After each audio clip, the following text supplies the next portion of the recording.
Estamos presentando Combinación Clave 92.9. La clave me escucha. Empieza tu día con toda la energía natural de Marley Coffee, un café de grano orgánico molido al instante con leche descremada. Prueba el sabor de Marley Coffee en sus 2 exquisitas y variadas mezclas que te esperan para recargar tu día. Con Marley Coffee disfruta tu día con toda la onda. Si visitas el Parque Metropolitano de Santiago y detectas alguna situación de riesgo o peligro como focos de incendio, accidentes o robos, infórmalo de inmediato al número de emergencias 1466 desde tu celular. Para eso es importante que informes dónde está ocurriendo la emergencia y tus datos para entregarte ayuda personalizada. Más información en parquemed.cl y en redes sociales @parquemedmimbu. Estamos ya con la segunda entrevista de esta mañana con Eduardo Vergara, director de la Fundación Chile 21. ¿Cómo estás, Eduardo? ¿Tanto tiempo? Hola, Fernando. Muchas gracias por la invitación. Todo bien por este frente. Sí, bueno, uno de los temas más importantes que probablemente se establecen en cada elección, sea presidencial o incluso territorial, es el tema de la seguridad pública. En algunos casos se exacerba una brutalidad a eso, se agrandan casos, sale pero prácticamente el tema de seguridad pública como única noticia en la televisión. Yo lo he dicho varias veces y que es un reconocimiento incluso de nuestra propia labor en los noticiarios. Una de las cosas que está más probadas en el mundo es que cuando tú pasas muchos actos policiales por la televisión, estoy hablando en términos desproporcionados, es decir, o con mucha frecuencia, tú alteras la percepción de frecuencia del evento. La gente tiende a decir que hay más problemas de seguridad y probablemente más problemas de seguridad en todas partes, incluyendo en su propia casa o su propia zona o su propio territorio, mientras más veces ves que eso sucede, por ejemplo, en los medios de comunicación, mientras más se repite. Aunque sea el mismo evento que es mostrado en los matinales durante toda la semana, la frecuencia de ese acto altera la percepción de qué tan recurrente son los hechos de este tipo. Y por lo tanto, a veces hay que lidiar con eso y cuando hay épocas electorales, bueno, los candidatos de todos los sectores, bueno, tienen como eje principal, Eduardo, el tener que lidiar con los temas de seguridad pública en todo orden de cosas. Y desde ese punto de vista, ¿cómo se ha visto la entrada a esta carrera presidencial justamente en torno a la seguridad? A ver, Fernando, toca hartos temas que son de extrema relevancia y que muchos de ellos lamentablemente se tocan poco en el debate sobre seguridad ciudadana. Te voy a responder súper rápido, pero quiero ahondar en el último. Voy a dejar el que me parece muy relevante y pertinente para el último, que tiene que ver el rol de los medios, porque creo que ahí tú en particular, por tu experiencia, también podemos tener una conversación que sea fructífera para entender un poco cómo funciona, en otras palabras, la percepción de inseguridad. Pero rápidamente los primeros puntos. Mira, yo te diría que es evidente que hay muchos temas que florecen en las campañas presidenciales, pero yo creo que este año tenemos una distinción en que diferentes estudios de opinión, diferentes opiniones ciudadanas, diferentes plataformas de discusión pública, como también instituciones, incluyendo la Convención Constitucional, han puesto la temática de la inseguridad como una de las principales preocupaciones. Lo hicieron también los alcaldes el año pasado, diferentes actores, los gobernadores regionales han manifestado que se hacen la gran pregunta respecto a qué atribuciones tienen, porque la demanda en la calle es muy grande. Entonces, esto yo creo que, a diferencia de otros momentos electorales, es un tema que se ha instalado con una profundidad mayor. Sin ir más lejos, tú lo conoces, nosotros también de Chile 21 hacemos un estudio mensual sobre seguridad ciudadana y evaluación policial, pero también la CEP de ayer reinstaló a la delincuencia como la primera preocupación de la ciudadanía, sobrepasando a pensiones, que es lo que había ocurrido en las mediciones anteriores.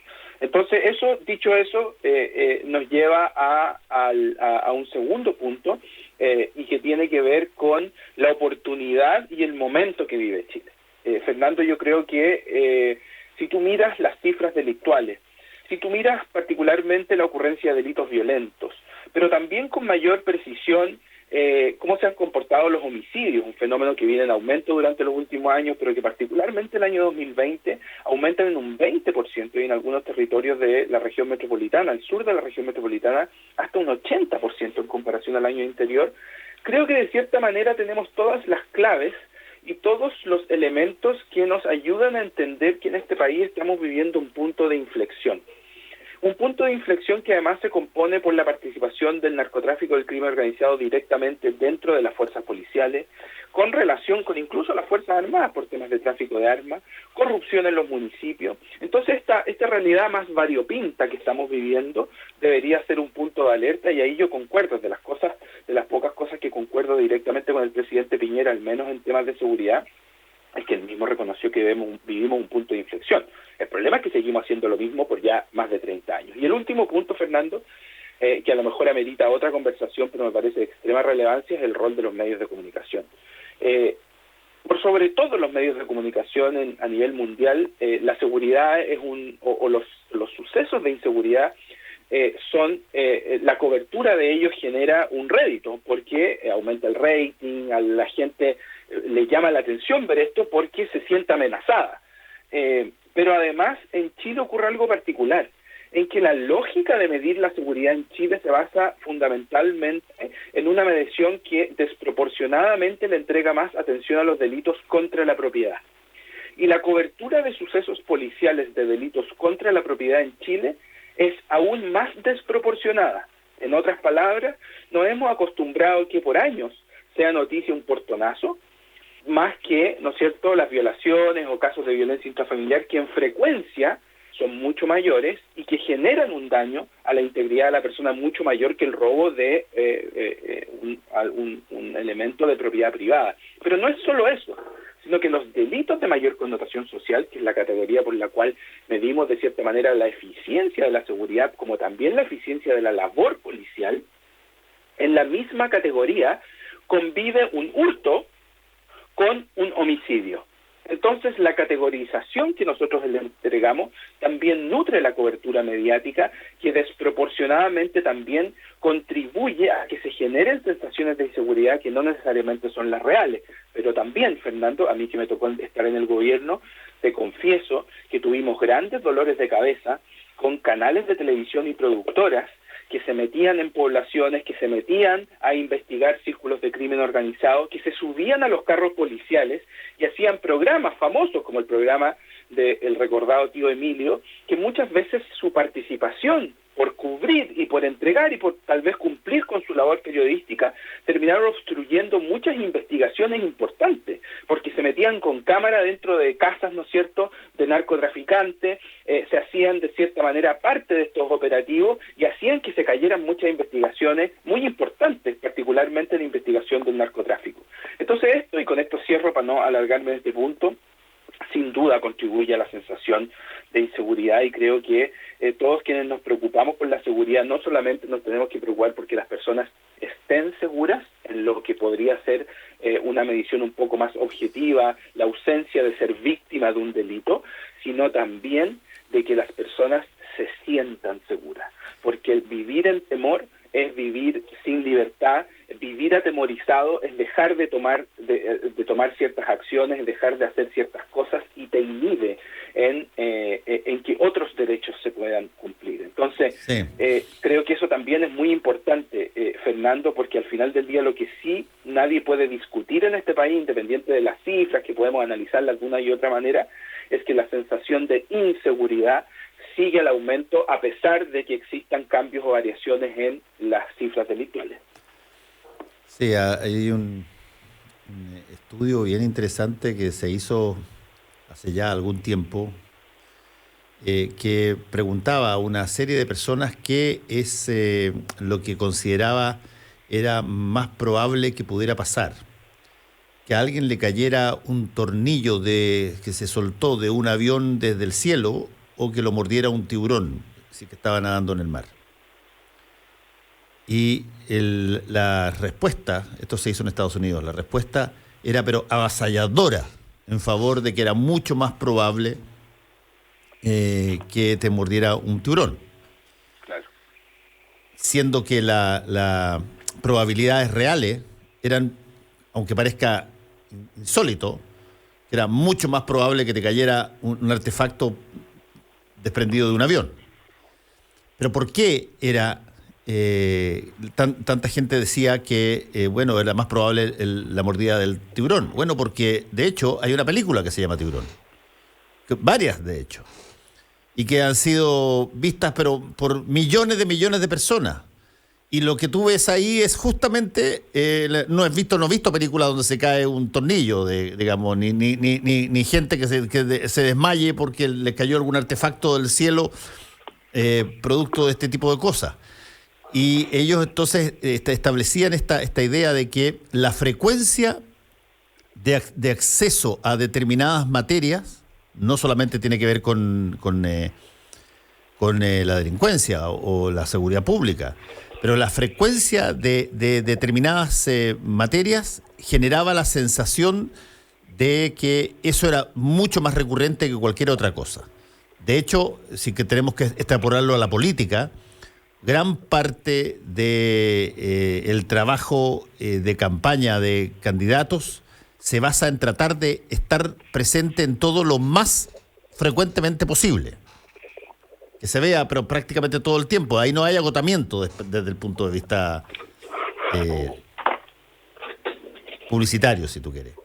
Pero ahí hay una variable que efectivamente cuando tú tienes medios de comunicación, entre los cuales yo trabajo en ello, que miden su éxito sobre la base de la cantidad de televisores prendidos a una determinada hora.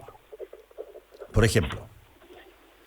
Sí, y no es independiente el que estén muchos más prendidos de lo que tú estás poniendo.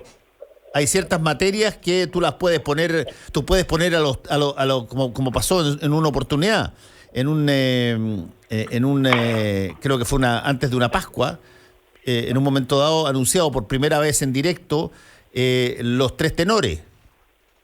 Y creo que sacaron, 0,8 puntos de rating, digamos. O sea, hay una mezcla en este asunto entre lo que la gente percibe de acuerdo a la frecuencia de lo que ve y desde el punto de vista de los medios, la forma en que tú defines quién gana, quién no gana o cómo cobras o cómo no cobras los avisajes. Sí, mira, Fernando, ahí hay dos cosas que son también, no quiero sonar redundante en que todo es importante, pero la verdad es que poco se habla de esto y me parece que merece un poco más de tiempo y de atención. Pero hay dos cosas que yo creo que son relevantes. La primera es que hay que entender que políticamente el miedo se transforma en una herramienta tremendamente efectiva para subyugar a las personas. Y eso ha demostrado también que permite no solamente un crecimiento del poder el simple de quienes mandan, ¿no es cierto?, de los gobiernos o de las estructuras que están a cargo, sino que también ocurre una delegación de poder y de confianza. Tú lo conoces muy bien, y este fue el gran debate. A mí me tocó, yo en ese tiempo estaba en la universidad haciendo mi pregrado en Estados Unidos. Hace poco nos recordamos del 11 de septiembre de Estados Unidos también, no solamente el chileno. Y me acuerdo que en plena universidad estaba el debate sobre el Patriot Act, que era el acto patriota, ¿no es cierto?, el acta. Chileno. Claro. Y de cierta manera era una eterna lista de delegación de libertades que fue una o dos congresistas que al principio se opusieron y el resto estuvo todo a favor de cómo tú ibas delegando ciertas cosas que eran concebidas como libertades o como derechos hasta ese momento para que el Estado pudiese operar en la vigilancia, y que era particularmente como se empezó a instalar la detección facial por todo Estados Unidos, etcétera, miles de cosas. Hasta el día de hoy, cuando tú postulas al visa waiver de Estados Unidos, también te preguntan cuál es el nombre de tus redes sociales. Entonces, ese debate lo que hace es que es tremendamente peligroso, porque siempre tú tienes el potencial de que los gobernantes usen, ¿no es cierto?, el miedo de una buena forma, como también lo usen de mala forma. Y creo que también eso se acopla un poco, Fernando, con el debate que hemos tenido sobre el toque de queda, la excepcionalidad, el estado de catástrofe en general que hemos tenido en este país, respecto a qué tan eficiente ha sido para controlar la pandemia o qué tan eficiente ha sido para servir como un tanque de oxígeno para el gobierno para poder gobernar la seguridad, ¿no es cierto? Entonces ese es un debate que me parece tremendamente pertinente. Pero lo segundo Yo nunca olvido que cuando estaba de jefe de la División de Seguridad Pública del Ministerio del Interior, fui invitado a uno de estos mega congresos que se hacen aquí en Casa Piedra, Ciudad Empresarial, de estas asociaciones de seguridad privada.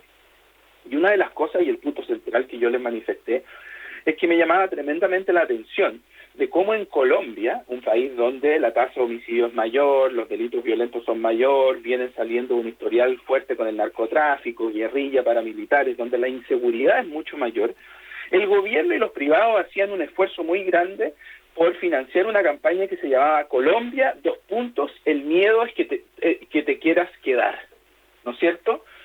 Mientras que en Chile yo prendía la radio y estas mismas empresas de seguridad privada que estaban frente a mí financiaban cápsulas en la radio y en la televisión de spot publicitarios que francamente eran una historia de terror, donde la ciudadanía estaba amenazada, necesitábamos poner cámara, necesitábamos resguardarnos del creciente poder del narcotráfico y que Chile era un país inseguro y por ende tenías que contratar sus servicios.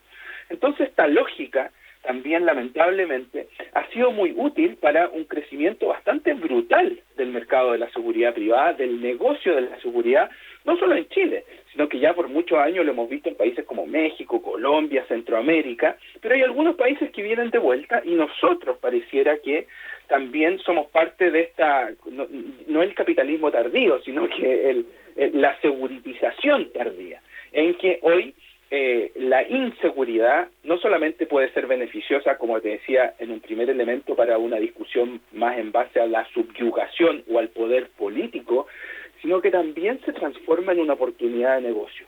Y cuando estos dos factores se conjugan en esta especie de tormenta o charquicán perfecto que estamos viviendo, 2,5 nuevos millones de pobres, que hemos tenido resultados enmarcados en el proceso de la pandemia por las ayudas tardías, el 20% de aumento de homicidios en el país, 80% en algunos territorios, casi que se duplica la adquisición de armas en manos de particulares después del estallido social, el aumento de el ingreso de armas o presencia de armas ilegales, el aumento de la producción de droga a nivel nacional, la presencia que algunas veces muy desproporcionada, pero presencia igual de representantes de carteles de otros países, hacen que se nos genere un ambiente que nos debería generar la máxima preocupación y que creo yo, Fernando, con toda humildad, que el país todavía no asume la profundidad de lo que estamos viviendo y menos el tenor del debate que deberíamos tener, que se resume, yo te diría, en una decisión país que tenemos que tomar y que es muy simple, pero a la vez muy compleja, que es que tenemos que dejar de hacer lo mismo si queremos obtener resultados distintos. Está bien, pero ¿en qué se traduce eso? 30 años, perdón. Eduardo, ¿dime? ¿En qué se traduce eso? ¿Qué significaría? A ver, ¿qué de distinto tenemos que hacer? A ver, yo te diría un par de cosas. Lo primero es aislar los fenómenos. Yo creo que tenemos un fenómeno particular que está asociado con el narcotráfico y el crimen organizado. La columna vertebral de la política de drogas es la Ley 20.000. La política de drogas en general, con la Ley 20.000 incluida, es una ley que ya no sirve para la realidad nacional, que ha sido extremadamente eficiente en perseguir a los eslabones débiles, menores de 29 años, 50% de las mujeres privadas de libertad en Chile están ahí por haber infringido la ley de drogas porque son micromenudistas, y la cárcel se transforma en una extensión de la pobreza, mientras que en paralelo no tenemos capacidad para perseguir al gran narco. Lo primero y la primera reforma es entender que tenemos que tomar una decisión si nuestro combate contra el narcotráfico, que además hace que el Estado invierta miles de millones de pesos, no solamente en investigación y persecución, sino que también en mantener el castigo, vaya donde es más difícil perseguir y donde no podemos demostrar 80.000. Mira, en los últimos 10 años, Fernando, en Chile se han detenido más de 600.000 personas por ley de drogas, con un resultado en reducción del poder del narcotráfico, por no decirlo, bastante menor. Entonces la pregunta es, ¿tomamos la decisión de invertir, de poner nuestra inteligencia, nuestras instituciones al servicio de ir tras los que más cuesta detener, que en vez de 600.000 detenciones en 10 años, a lo mejor podrían haber sido 10.000, o seguimos persiguiendo al gran rebaño y lo que es considerado capital desechable para el narcotráfico, que es la pobreza, solamente para demostrar resultados y decomisos de droga? No puede ser, Fernando, que durante los últimos 30 años nuestros gobernantes, y estoy hablando de los últimos 30 años para que nadie se sienta aludido, venimos celebrando decomisos y detenciones, siendo que son personas que no tienen ninguna injerencia directa en las estructuras reales del narcotráfico. Entonces, esa es la primera decisión. La segunda decisión que tenemos que tomar, y es una decisión tal vez más compleja, es hacernos una pregunta. ¿Por qué seguimos entregándole en bandeja un mercado que solo en venta de cocaína y marihuana en Chile genera entre 1 y 5 millones de dólares al día a la criminalidad organizada? ¿Por qué seguimos permitiendo que la criminalidad organizada tome decisiones sanitarias respecto a la calidad de la droga, a quién le vende droga, cuánto le vende y dónde le vende? ¿Por qué no es el Estado en que progresivamente se hace cargo de las drogas ilegales como ya lo está haciendo gran parte o casi la totalidad de Estados Unidos, países como Uruguay, avances en Canadá y también en México? ¿Por qué seguimos entregándole en bandeja recursos prácticamente ilimitados para que el crimen organizado corrompe, compra armas, sustituya al Estado? Esa es una decisión de fondo que tenemos que tomar y que tiene que ver no con la caricatura que legalizando la marihuana se va a terminar con la venta de marihuana en el crimen organizado, no, pero es retomar un espacio que el Estado debería regular. No necesariamente que sea el Estado el productor, ni tampoco la venta, sino que el Estado ponga las reglas bajo la legalidad. Porque al final del día, Fernando, esto se trata de que el Estado debe recuperar el espacio perdido, particularmente que se ha acrecentado, y con el último elemento, y con esto cierro, que nos debería preocupar, y con esto partí, con el 2,5 millones de nuevos pobres, es que si algo vimos durante la pandemia, es que el Estado fue extremadamente eficiente en controlar y estar presente en los sistemas de regulación y control, pero fue extremadamente ineficiente en estar presente en los territorios donde las personas o los lugares que más lo necesitan. ¿Y eso qué generó? Una contracción del Estado. Y esa contracción del Estado, ¿qué genera? Un espacio de disposición, una pelota dando bote. ¿Y quién suele agarrar ese espacio y tomarse ese espacio? Es el crimen organizado y el narcotráfico. Ahora, entonces son decisiones complejas sí, que no ayudan mucho, Fernando, que estemos discutiendo leyes de populismo penal, que la evidencia mundial te muestra que no sirven para nada, aumento de penas, tipificación de nuevos delitos, ¿no es cierto?, ofreciendo casi la horca en la plaza pública, cuando eso la evidencia nos muestra que no genera un cambio, sino que lo que genera es un círculo vicioso más profundo y más complejo respecto a una espiral de violencia que se está viviendo en muchas partes de este país. seguramente la pregunta es recurrente para montones de temas, no solamente para el tema de seguridad pública, Eduardo Vergara, pero ¿hay modelos que ya tengan el suficiente tiempo para poder haber sido testeados respecto de situaciones que sean comparables en serio respecto de lo que pasa en Chile y pasó en otros países? Sí, y en diversos puntos. Y aquí yo creo que hay un punto clave que también nosotros lo desnudamos todos los meses en esta evaluación de las policías que hacemos, y particularmente esta cifra que es bien demoledora de este último estudio que sacamos esta semana, que habla que el 74% de los chilenos cree que la corrupción y las malas prácticas penetraron a la PDI. ¿Y por qué es importante? Porque las policías juegan un rol central como instituciones extremadamente relevantes para la democracia. Y ahí tenemos un talón de Aquiles, yo diría más que nada una fractura muy importante hoy en día en nuestro país. Y para que muchas de estas políticas funcionen, para que el Estado no solamente recupere su presencia, sino que también su credibilidad, las policías son fundamentales. Y hoy nos encontramos en un punto donde el desgaste, la falta de legitimidad y pérdida de credibilidad de Carabineros, que hemos visto particularmente acrecentada tras el estallido social, pero que ya venía demostrándose hace muchos años en los territorios donde habitan las personas más vulnerables, también se suma por actos particularmente de corrupción o operativos cuestionados en la policía de investigación. Y esto nos pone en un escenario muy malo, porque las policías son en muchos casos, Fernando, la única cara visible del Estado para muchas personas. Y cuando un policía asesina a Camilo Catrillanca, es el Estado el que asesina a Camilo Catrillanca. Y cuando un policía hace un buen trabajo de prevención, es el Estado el que protege a la ciudadanía. Entonces, tú a tus preguntas de ejemplo, yo creo que aquí lo práctico y lo urgente es actuar sobre las policías, y hay muchos ejemplos. No solamente a nivel europeo, que muchas veces nos gusta mirar a Europa, particularmente Escocia, donde se han hecho reformas, el Reino Unido en general, pero también a nivel latinoamericano. Mira, Tal vez es cuestionable los resultados porque todavía es muy pronto para evaluarlo lo que se ha hecho en Colombia, pero Colombia ha hecho un esfuerzo sobrehumano porque sus policías vuelvan a ser policías de orientación comunitaria y orientación civil, porque los grados de militarización que ellos tuvieron, particularmente durante los puntos más álgidos del conflicto, transformaron a la policía más en una articulación militar que en una policía ciudadana.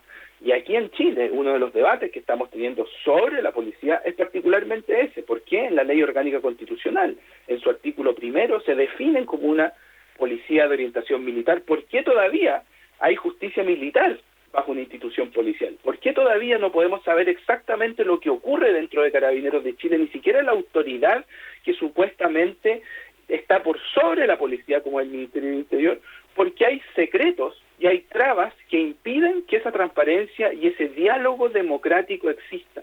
Entonces ahí tienes un elemento, evidencia hay, ejemplos hay, y podemos mirar lo que ocurrió. Lo segundo, directamente, dime.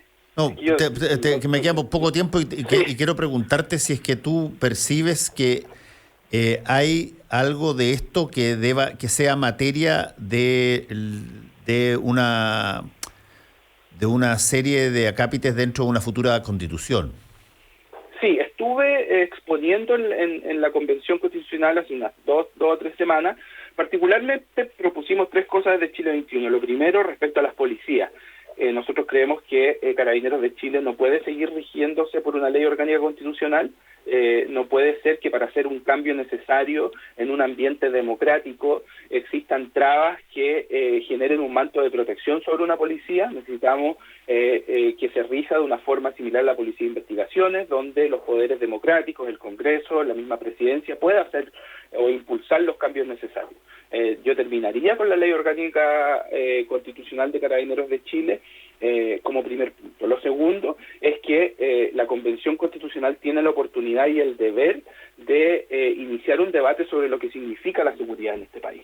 Nosotros de Chile 21 la próxima semana vamos a publicar un informe comparado de cómo la seguridad se instala en diferentes constituciones o ejercicios constitucionales a nivel mundial, porque es un tema central y particularmente porque la seguridad es un derecho. Y lo tercero es que creemos que además en la Constitución tiene que estar la mención explícita que las policías están sujetas al control civil.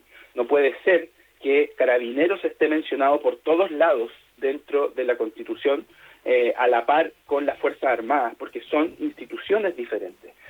Y no es que quiera ser tan redundante en lo policial, porque yo creo, como tú bien lo sabes, hay otros debates y reformas en temas de narcotráfico e inteligencia. En este país no tenemos un sistema de inteligencia acorde.